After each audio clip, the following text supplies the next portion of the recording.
Daniel Dennett, born in 1942 in Boston, Massachusetts, has been one of the most influential and provocative philosophers of the modern era, particularly in the philosophy of mind, cognitive science, and evolutionary biology. A self-described bright, a term denoting those who reject supernatural explanations, Dennett spent decades arguing that consciousness, far from being a ghostly enigma, is a biological phenomenon shaped by evolution, entirely explainable within the material world. Raised partly in Beirut, where his father worked as a secret agent under diplomatic cover, Dennett was exposed early to diverse worldviews. He studied philosophy at Harvard and later earned a DPhil from Oxford under the supervision of the philosopher Gilbert Ryle. This background laid the foundation for Dennett's lifelong quest to dismantle dualisms, mind versus body, spirit versus matter, and to replace them with a rigorous, science-aligned naturalism.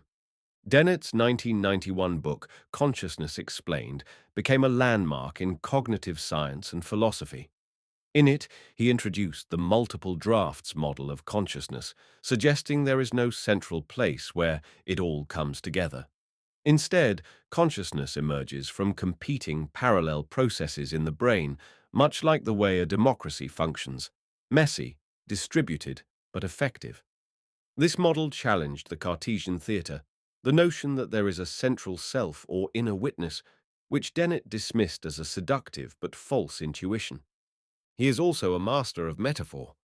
His concept of intentional stance provided a pragmatic way to attribute beliefs and desires to complex systems, including humans, animals, and even thermostats, not because they have literal inner states, but because doing so is predictively useful. His collaboration with evolutionary biologist Richard Dawkins and his book Darwin's Dangerous Idea extended this pragmatism into evolutionary theory, suggesting that natural selection, like a universal acid, could dissolve long-standing philosophical illusions, including the necessity of a designer or soul. Dennett's philosophical outlook is rooted in compatibilism, the idea that free will and determinism are not mutually exclusive. He argues that we are free, not because our choices are uncaused, but because we are complex, reasoning beings whose decisions flow from deliberative processes. In Freedom Evolves, he proposes that moral responsibility is compatible with a scientifically determined universe, as long as our choices stem from our character and reasoning.